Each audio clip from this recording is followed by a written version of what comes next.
दोस्तों नमस्कार। Market mind की नई वीडियो में आप सभी का स्वागत करता हूं। और आज फिर से हम बात करेंगे, जैसे कि आपने थंबनेल में देखा है कि रिटेल को सीधा लूटा जा रहा है, चाहे वो म्यूचुअल फंड हो, चाहे एसआईपी करने वाला हो, और चाहे कोई स्टॉक्स में ऑप्शंस सेलिंग बाइंग जो भी करने वाला हो। लेकिन एक रिटेल जो एक छोटी कैटेगरी में आता है, मेरे तुम्हारे जैसा, तो उसको कहीं ना कहीं लूटा जा रहा है। अब लूट किस ले रहा है? देखो, 2000, 3000, 4000, 5000, 10,000, 50,000 जो भी लगा रहा है। अब कहाँ जाए रिटेल? म्यूचुअल फंड में मेरा खुद का बता रहा हूँ मैं, मेरा खुद का जो है मैंने ग्रो ऐप में एसआईपी किया था, तो उसमें मैं नाम लेना कोई दिक्कत नहीं है, मुझे नाम लेने में कोई प्रॉब्लम नहीं है।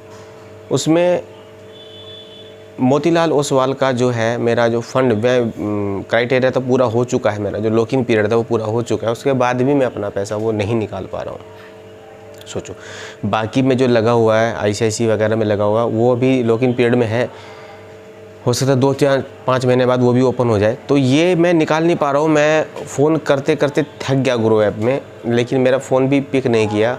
और अगर मैंने कुछ क्वेरी डाली है तो वो बोल रहे हैं, बोला कि सीधा कंपनी से सीधा आप बात कर सकते हैं। तो उसमें कंपनी का क्या, भाई आपका क्या रोल है? आप बीच के हो, दलाल हो आप। दलाल मतलब वही तो बोलते हैं ना, ब्रोकर को दलाल ही तो बोलते हैं हिंदी में। हिंदी थोड़ा सा बुरा लगता है शब्द, लेकिन इंग्लिश में बोलो ब्रोकर। तो आपका क्या काम है फिर? आपका काम मुझसे चार्जेस लेना है, बस खाली चार्जेस ही लोगे केवल आप मुझसे। मैं केवल चार्जेस देने के लिए ही आपके पास आया हूँ। रिटेल अब कहाँ जाए, क्या सेव करे? बताओ, कहाँ? हर जगह लूट रहा है वो। अब स्टॉक्स की ही बात कर लो कि अगर किसी स्टॉक्स में आप ट्रेड लेते हो तो सभी आपका किसी ब्रोकर के साथ कनेक्शन है, या आप जिसमें भी, मैं किसी का नाम नहीं ले रहा हूँ, अलग अलग ब्रोकर हैं, सभी को पता है। जैसे ज़ीरोधा है और इस तरह के ब्रोकर हैं, तो सभी का कहीं ना कहीं अलग अलग ब्रोकर में अकाउंट्स हैं। तो सबके चार्ट में इतना डिफरेंस क्यों आता है? सबके चार्ट में अलग अलग डिफरेंस है, ऐसा क्यों? आप किसी एक चार्ट को देख के आप ट्रेड लगाओगे? जो समझदार है वो थोड़ा सा देखेगा, कंपैरिजन करेगा अदर चार्ट में। जैसे मैं 3 तरह के चार्ट देखता हूँ, क्योंकि एक चार्ट पे मैं कभी ट्रेड नहीं करता हूँ, ना ही मैं आप सबको बताता हूँ।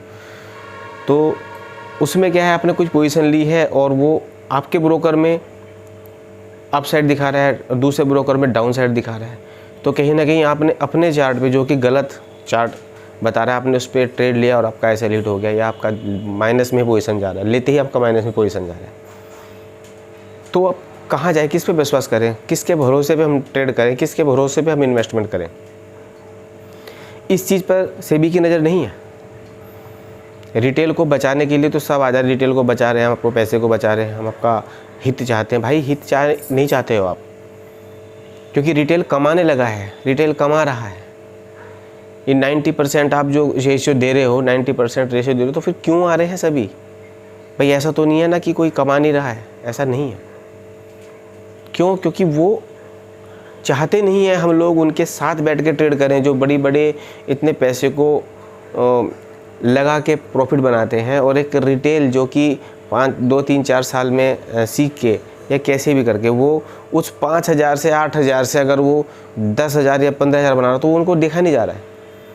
मैं ये नहीं बोलता हूँ कि सभी प्रॉफिट कर रहे हैं, ऐसा नहीं है, लेकिन रिटेल की कोई भी नहीं सुनवाई है। म्यूचुअल फंड, जो कि देखो रिटेल कुछ देता नहीं ना, खाली ब्रोकरेज के अलावा टैक्सेस, मतलब कि जो चार्जेस हैं, और ये तो आपका जो सर्विस ट्रांजेक्शन एसटीटी चार्ज है, इनके अलावा तो कुछ देता नहीं उनको। अब उनको बड़ा पैसा मिले, सपोज करो कि अगर आपने किसी का, जैसे पहले भी सुना है आपने कि लोगों ने क्या है कि किसी का कोर्स बेचने के माध्यम से या कुछ एडवाइस करने के माध्यम से इतना पैसा लिया, और उसको बाद में सेबी ने जो है वो उसको पनिशमेंट करने के लिए इस पर इतने चार्जेस लगा दिए। अब कुछ पैसा लेन देन करके छूट जाता है, मतलब वो केस ही ख़त्म हो जाता है, बाकी किसके पैसे कहाँ गए? अगर ऐसा हो तो कुछ नहीं होगा। उनको हमसे मिल रहा है, उनको और चाहिए, यानी कि टैक्स अगर बढ़ा रहे हैं तो उनको और ज़्यादा चाहिए।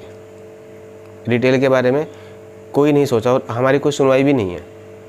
अब बताओ कितने ऐसे हैं जो 100-100 रुपये 200-200 रुपये SIP ग्रो ऐप में क्या किस ब्रोकर का भरोसा करोगे आप? ब्रोकर माने दलाल, ठीक है। तो किसका भरोसा करोगे आप? कोई 100 रुपये कोई 200 रुपये महीने का वो जोड़ के SIP में लगा रहा है या म्यूचुअल फंड में लगा रहा है, और वो अपने ही पैसे को विड्रॉल नहीं कर पा रहा है। और म्यूचुअल फंड बोल रहा है आपको कि आप 1000 रुपये 5000 रुपये 6000 रुपये पर मंथ आप जमा करो। उसके बाद वो आपसे जैसे मेरे जैसे अगर उन्होंने 100 क्लाइंट 500 क्लाइंट या 1000 क्लाइंट जोड़ लिए तो उनके पास तो एक मोटी रकम चली गई ना। उस पैसे को वो अपने हिसाब से कहीं भी खर्च कर सकते हैं। हमारे पैसे को वो यूज करेंगे और उसके बाद भी एग्जिट लोड, पता नहीं कौन कौन से लोड उसमें चार्जेस लगा देंगे कि भाई आपका अगर कुछ प्रॉब्लम हो गया तो आपको इतना पैसा वापस मिलेगा, इतना मिलेगा, ये नहीं भी मिलेगा। अभी तो विड्रॉल ही नहीं हो रहा है। मैं बता रहा हूँ, मेरा खुद के साथ बता रहा हूँ मैं आपको, मेरा खुद का विड्रॉल नहीं हो रहा है, क्योंकि वो लॉक इन पीरियड से आउट हो चुका है, ठीक है। उसमें लिखा आ रहा है साफ साफ कि आपका जो है आप उसको देख सकते हो, निकाल नहीं सकते, जबकि वो लॉक इन पीरियड में भी नहीं है।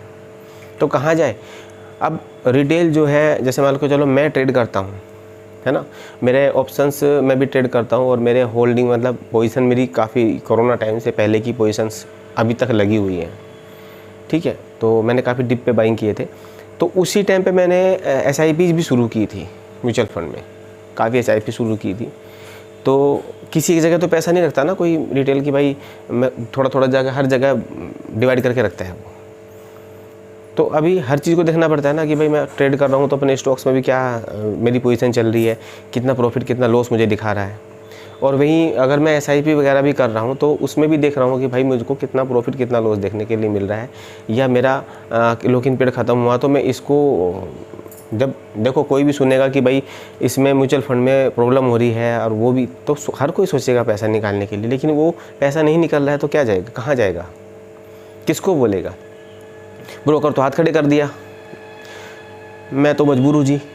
आप तो डायरेक्ट उनसे बात करो जिन पे आपने लगा, भाई आप किस लिए फिर उसको, मेरे को जो पैसा मैं आपके ही थ्रू तो उसमें लगा रहा हूँ ना, आप तो बीच के ब्रोकर हो ना, आप तो दलाल हो ना, तो आप कौन देखेगा मेरा फ़ोन? भाई साहब आधे घंटे से मैंने फ़ोन लगाता रहा, लेकिन मेरा फ़ोन, आप हमारे वैल्यूएबल कस्टमर हैं, आप हमारे वैल्यूएबल कस्टमर हैं, तो कर करके आधा घंटा मुझे फ़ोन ही काटना पड़ेगा।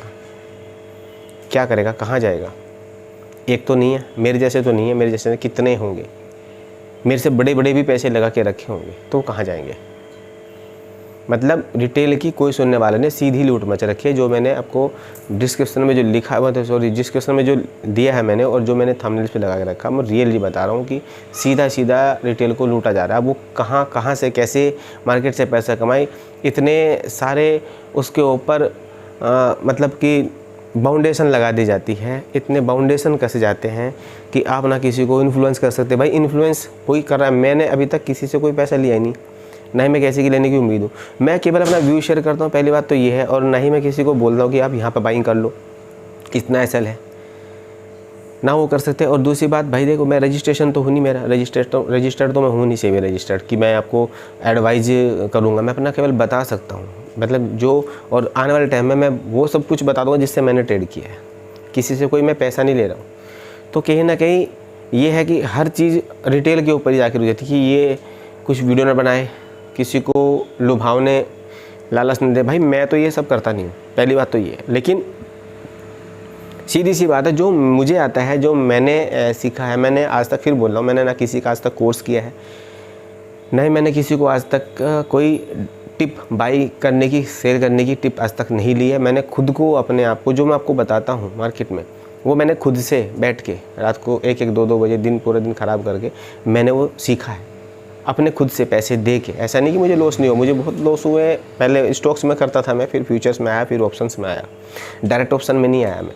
7-8 साल का मेरा एक्सपीरियंस है, तो अपना शेयर कर सकता है ना। मैं किसी को टिप थोड़े ना बांट रहा हूँ। अब देख लो मेरी पिछली वीडियो उठा के देख लो, मैंने किसी को टिप बांटी नहीं, ना मैंने किसी को दिया, ना मैं किसी से कोई पैसा लिया, ठीक है, कि भाई आप मेरे को इतना लो, मेरा कोर्स ले लो, ये ले लो, कोई मतलब नहीं। मैं तो सीधा जो बोल रहा हूँ, भाई जिस स्ट्रेटजी से मैं अपना पैसा बना रहा हूँ वही मेरी सालों से, 1 साल 2 साल 3 साल जितने साल से भी है, वही मेरी कारगर है कि वो हमेशा मेरे को प्रॉफिट देती है, शुरू में लास्ट में प्रॉफिट दे देती है मेरे को।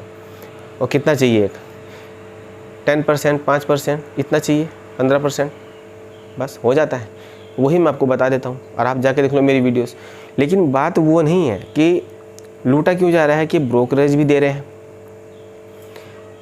टैक्सेस भी दे रहे हैं, आने वाले टाइम में टैक्स बढ़ाने के लिए सोच रहे हैं गवर्नमेंट, CBB। तो उसके बाद में हमको इतनी फाउंडेशन कर दी है कि आप इसके बावजूद भी, टैक्स देने के बावजूद भी आपके ग्लिच, पैसा लगा दिया, चार्ट काम ही नहीं कर रहा है। अब चार्ट काम नहीं कर रहा है, प्राइस वहीं पे रुक गया है, हमारी पोजीशन ना ऊपर जा रही ना नीचे जा रही, चार्ट रुक गया। अभी कहाँ देखें, एग्जिट भी नहीं कर सकते हैं, तब कहाँ जाए भाई, एक रिटेल कहाँ जाए। तो सीधा सीधा लूट नहीं है तो क्या है, क्योंकि ये इनके अंदर की जो कहानी है ना पूरी, कि भाई रिटेल का जो पैसा, सबसे पैसा मोटा कहाँ लगा हुआ है, कहाँ किसी ने पैसा लगा के रखा है, किस जगह लगा के रखा है, कहीं ना कहीं ये एक अंदर से है ना, अंदर जो हमको पता नहीं है जो चल रहा है। यार ब्रोकर पे क्यों लगाम नहीं कस रहे हैं, ब्रोकर को क्यों नहीं बोल रहे हो कि भाई इनका जो इन्होंने म्यूचुअल फंड का जो पैसा लगाया है वो कहाँ है पैसा, अब क्यों नहीं दे रहे हो पैसा उनको, ये तो बोल सकते हैं ना। लेकिन ये नहीं बोलेंगे। रिटेल के लिए सारे कानून लागू हैं, लेकिन रिटेल के पक्ष में कोई नहीं है, विपक्ष में 50 खड़े हैं। अब हमारा पैसा म्यूचुअल फंड में जो भी लगा है, किसी ने पाई जोड़ के 3-4 साल 5 साल तक उसने पैसा दिया है, 500 दिया है या 1000 दिया है, डिपेंड करता है उसकी इनकम के हिसाब से कि वो कितना इन्वेस्टमेंट कर रहा है। और उसको वही लास्ट में अगर पैसे की ज़रूरत पड़ती है और वो नहीं निकलता तो कहाँ जाएगा, बताओ आप किस पे भरोसा करोगे। तो मेरा यही मतलब वीडियो बनाने का ये मेन मकसद था। इनको देखा नहीं जा रहा है रिटेल, ऐसा नहीं कि सारे ही लॉस कर रहे हैं, प्रॉफिट्स भी कर रहे हैं, लेकिन प्रॉफिट्स वो क्यों कर रहे हैं, बड़े बड़े प्रॉफिट्स क्यों कर रहे हैं, रिटेल के बड़े बड़े प्रॉफिट्स क्यों होते हैं, ऑप्शंस में वो क्यों आए हैं भाई, हम उनको अपने साथ नहीं बैठने देंगे, बस ये है इनका। पहले फुल एक्सपोजर मिलता था 2019-20 में, वो बंद कर दिया, अपने पैसे से करो। अब अपने पैसे से भी करने सोचो, अब पहले इतना एक्सपोजर देते थे कि चलो आपका पास अगर 1 लाख है तो 50,000 है तो आप 10 लाख तक का 5 लाख तक का माल उठा के कर सकते थे। उन्होंने वो ख़त्म कर दिया, फिर अपने पैसे से करने, जब अपने पैसे से करने लगा तो भी उनको प्रॉब्लम है कि रिटेल के पास पैसा है तो टैक्स वसूलो, टैक्स के माध्यम से वसूलो। भाई आपके पास पैसा नहीं है क्या, सीधी सी बात, पैसा नहीं है जो रिटेल को ही निचोड़ते हो हर जगह से, क्यों ऐसा कर रहे हो भाई। आम आदमी जो है थोड़ा थोड़ा पैसा करके, अगर वो चलो ठीक है ऑप्शन पे नहीं कर रहा है, स्टॉक्स में लगा के रखे हैं या किसी भी म्यूचुअल फंड में किसी कंपनी के थ्रू पैसा लगा रहे हैं, कोई भी किसी तरह से पैसा लगा रहा है, वही नहीं निकले उसका, चलो वो मैं मानता हूँ ऑप्शंस में ट्रेड नहीं कर रहा, वो म्यूचुअल फंड का क्या, अब म्यूचुअल फंड को क्या देखें, SIP को क्या देखें, क्या भरोसा करके आदमी पैसा लगाए, क्या भरोसा करके रिटेल किसी पे विश्वास करे। मेरे साथ खुद बोल रहा हूँ मैं, ग्रो ऐप में मैंने कहा, मैं बोलते हुए मुझे कुछ भी जोर नहीं पड़ रहा है भाई, मैं प्रॉब्लम और मैंने नाम ही बता दिया क्या है, नहीं निकाल पा रहा हूँ मैं पैसा उसका, तो कहाँ जाए। अब किसी एक तरह से तो पैसे नहीं सोचेगा ना कि मेरे को एक ही जगह पे मैं बोला बस ऑप्शंस में बाइंग ही करूँगा या मैं स्टॉक्स में ही करूँगा। भाई SIP भी करते हैं, म्यूचुअल फंड में कुछ लगा रहे हैं कंपनियों में, उसमें SIP कर रहे हैं, कुछ मंथली बेस पे कर रहे हैं, कुछ उन्होंने लमसम में डाला हुआ है। सोचो कहाँ जाएगा, किसी ने तो लमसम में पैसे डाले हुए हैं, कहाँ जाएगा वो। तो मेरा मेन मकसद दोस्तों वीडियो बनाने का यही था कि रिटेल का कोई नहीं है, ठीक है। तो आने वाले टाइम में पता नहीं क्या क्या होगा, क्या क्या नहीं होगा, पूरा बाहर करने की कोशिश की जा रही है। आप बस इनको पैसा दे दो, देखो ऑप्शंस में बाइंग मत करो, है ना, बस इनको पैसा दे दो, स्टॉक्स में दे दो या म्यूचुअल फंड, इनको पैसे दे दो, म्यूचुअल फंड कंपनी को पैसा दे दो, ताकि वो आपके पैसे से, आपके पैसे को यूज करके आपसे ही वसूलेंगे, टैक्स वगैरह भी आपसे ही बाइंग सेलिंग का, और उस पैसे को यूज करेंगे, उसमें से प्रॉफिट बनाएंगे और फिर आपको देने के नाम पे कुछ नहीं मिलेगा, निकाल भी नहीं पाओगे। तो ये है, तो मेरा यही मकसद था मेन वीडियो बनाने का। आगे आने वाले टाइम में भी ऐसी वीडियो आती रहेंगी और मैं बोलता रहूँगा भाई, मुझे कोई बोलने में प्रॉब्लम नहीं है, ये सत्य है, ये ऐसा नहीं है कि मैं झूठ बोल रहा हूँ, ठीक है दोस्तों। तो वीडियो अच्छी लगे तो दोस्तों लाइक करना, और मिलते हैं फिर नेक्स्ट वीडियो में, अच्छी सी वीडियो में। तो तब तक के लिए अपना ध्यान रखिए, जय हिंद।